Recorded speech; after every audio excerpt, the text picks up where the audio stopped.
Girlfriend thinks her cheating friend's paternity fraud is okay and defended her. I, 26 male, have been with my girlfriend Becca, 25 female, for just over a year now. Becca and her best friend Cindy, 25 female, are also close friends with Mike, 30 male, who they met in their first year of college. Something about Mike always rubbed me the wrong way. He's polite enough, but I find he's too handsy with the girls. I brought it up to Becca, who says Mike is like a protective big brother to them. Since Mike has been Becca's friend since she was 18, her family love him and invite him to family gatherings. That's why I kept quiet, since he's clearly important to Becca. At Becca's sister Bianca's engagement party, of course, Mike was there. While Becca was talking to Bianca, I went outside for some air. It was cold out, so there were only 2 people vaping. At the side of the house, I saw Mike and Cindy making out beside an in-the-ground solar light. I pulled out my phone and recorded 23 seconds of their makeout session before going back inside. On the car ride back, I told Becca that someone told me they saw Mike and Cindy kissing outside. She panicked and asked if I had told Stan what I was told. I said no, and she was relieved. I asked, "You're not surprised?" She said, "Of course not. Mike and Cindy have been off and on for years." My mind reeled, since Cindy had only been with Stan for 8 months. Becca said Mike understands Cindy in a way that Stan doesn't, and that she covers for Cindy and Mike because Stan sometimes gets suspicious, which is annoying.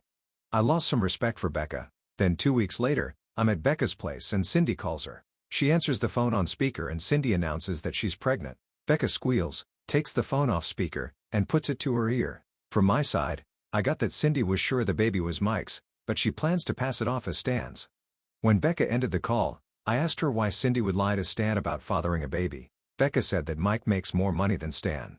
Side note, Mike owns 3 gyms and has a personal training business. Becca then says, Mike wants a kid but doesn't want any responsibilities or to deal with baby mama drama. So since Cindy and Stan will probably get married anyway, this made sense for everyone. I was horrified and told Becca that she's just as bad as Cindy for covering this up. We got into a fight and I left. Later, Becca calls and tells me that I'm being foolish for letting other people's drama affect our relationship. I thought we shared the same values, but that she is fine with lying about paternity sets off alarm bells. I don't see a future, but don't know if breaking up over other people's drama is the right thing to do. And I feel for Stan, who doesn't deserve any of this. I feel too guilty not doing anything. So would I be the a-hole if I somehow anonymously sent the video of Mike and Cindy making out to Stan? No, Opie, I don't think you'd be the if you do that. I just wouldn't do it anonymously, because why would you want to stay with Becca? Her moral compass is crap. It's not about breaking up over other people's drama. It's about being with someone who condones cheating, paternity fraud, and who knows what else. Stan needs to know what he's being roped into and has a chance to run away from this. OP, if I was in your shoes, I'd break up with Becca and expose everything. And what do you guys think?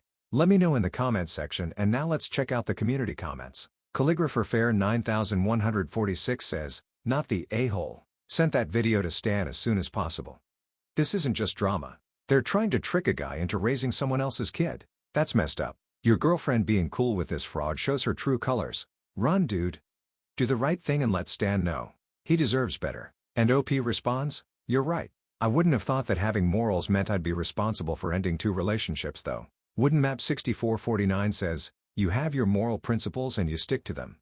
That's a good thing. Yes, end the relationship, not because of other people's drama, but because your girlfriend is deceitful and untruthful, which is fundamentally incompatible with your values. Truthfulness is the foundation of all human virtues. Not the a-hole. Inaction is a choice too. And by not taking a stand against injustice, you would be betraying your own principles. The golden rule is to do unto others as you would have them do unto you. If you were Stan, wouldn't you want someone to let you know?" And responds, "Thanks. Yes, I would want to know. I guess I needed outside opinions to confirm what I already knew and felt." Stove 1336 says, "You would not be the however. I think the bigger issue here for you is that your girlfriend has no morals, my man. If she thinks it's acceptable behavior for her friend, she thinks it's acceptable behavior for her." Read that again. "I would not trust her at all. Cut ties from her. Then meet Stan for lunch and show him the video and explain how Cindy is trying to effectively ruin this poor dude's life with Becca's help. Stan doesn't deserve this crap. You'd be the a-hole if you'd kept it to yourself." And OP responds, "Thanks. That's what I thought too. It just sucks to be with someone for over a year and learn you don't really know them." And 19 says, "Not the a-hole. Get a burner phone or email and anonymously send Stan the video with a message that he might not be the father. It's the right thing to do, and you already covered yourself with saying you heard someone saw. I'd have a hard time staying in the relationship with someone who has no problem with her friend doing something like that. And OP responds, not a bad idea. And, yeah, I'm trying to figure out how to end things with Becca. Part of me wishes I never saw Cindy and Mike's make out because then I'd probably never know anything. But the thought that if I didn't see it, I would probably never know the person Becca is scares me. I thought having morals would be cut and dry, but this is causing such emotional turmoil that I feel like I'm kinda going crazy. The community agrees that would not be the end is urging him to expose everything and run away from. Now OP has given us 2 updates to this situation, so let's move on with the first one to see what happened next. I posted about my girlfriend Becca's best friend Cindy's plan to lie to Stan, Cindy's boyfriend, about being father of her unborn child and about Becca's role in going along with the plan and covering for Cindy. After reading the comments, I decided that the best thing was to confront Becca and tell her that either Cindy tells Stan the truth or I will. Since today was Becca's day off, I went to her apartment on my lunch break. Cindy was there, so I was able to tell Cindy directly. All hell broke loose. Cindy was screaming and Becca was just screaming and defending her friend. They both accused me and all men of being hypocrites since we have bro codes but we punish women for loyalty. The irony in that statement is off the charts.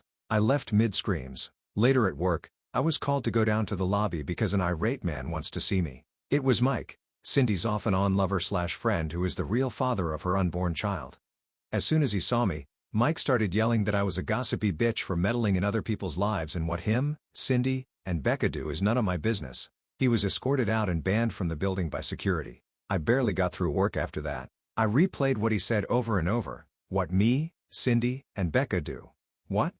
Was he sleeping with both Becca and Cindy separately or at the same time? Could they be some kind of throuple? I went down a rabbit hole and looked him up on social media, which wasn't hard since Becca tagged him in every picture. Turns out, Mike is not 30, but 35 years old. That means he was 28 when he met Becca and Cindy at 18 years old.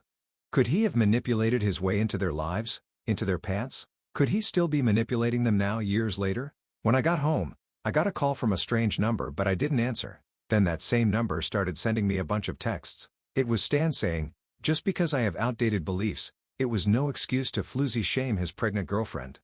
He's talking about my outdated belief that there would be nothing special about my wedding night if I have unprotected sex before marriage, and so I always use protection. I figured Becca told Cindy since they share everything. And for our 1-year anniversary, Becca said we should stop using condoms since she was on birth control, but I refused. Stan was texting insults non-stop. So I sent him the video of Mike and Cindy making out. He finally took a 4-minute text break before texting. That was at Bianca's party? Stan was there and probably remembered their outfits. I texted back, yes, then nothing for 17 minutes before he texted thanks. 30 minutes later, Becca started blowing up my phone. I turned it off, but I can hear the alerts from my Apple Watch. I'm still reeling from what Mike said and plan to confront Becca about it. In the meantime, I'm so mad I want to punch something. I'm so hurt I want to scream. I plan to take tomorrow off work to deal. Thanks to all who offered advice. I'll update when I calm down and talk to Becca tomorrow. Well, things unraveled, and Stan knows everything. So let's move on to the final update to see how that conversation with Becca played out. Since Becca told me off yesterday, I had turned my phone off and was ignoring all calls and texts, but from my Apple Watch, I can see notifications. This morning, I turned my phone on to respond to a text from Stan. I called him and he apologized for his blow-up yesterday. He thanked me for sending him the video of Cindy cheating and said he wanted to know everything I knew. After I told him, he said he'd already dumped Cindy, but now he wants a prenatal paternity test. I didn't even know you could do that. If the baby's his, then he will support his child. But until the test, he wants nothing to do with Cindy. I also returned a call from work and was told the man from yesterday, Mike, was pacing in front of the building earlier this morning, but security must have spooked him because he left before the cops were called. Without checking her messages, I drove to Becca's and called her from outside saying, we need to talk. She agreed. I waited in my car forever before going to her apartment. When Becca opened the door, she practically jumped into my arms. She started saying she was sorry she yelled at me, and it was just her gut reaction to defend her BFF, but she doesn't want to lose me over Cindy's drama. I practically peeled her off of me and sat on the couch. I think I was just stalling when I first asked her what the original plan was for Cindy's baby. How would it benefit Mike to have Stan raise his kid if he himself wanted a child so badly? She said that Mike didn't want the full-time responsibility of a kid. So this way, he would get to be the godfather who spoiled the baby and he would even pay for the kid's college later on. Oh, what a nice stand-up guy Mike is. Then she said, but that's no longer the plans and Stan knows everything.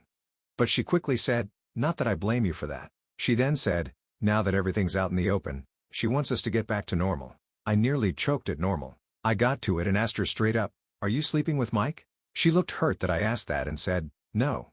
Of course not. I then asked her, were you ever sleeping with him? She looked away. It was a gut punch. I just stood up and left.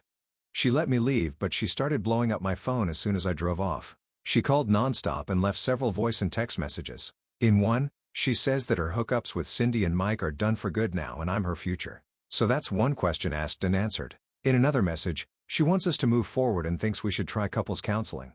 I no longer trust her, but I still love her. But I also know that counseling can't rebuild trust, so it's definitely over between us. I finally blocked her on everything and might get a restraining order on Mike. The only good thing is at least now Stan knows the whole truth.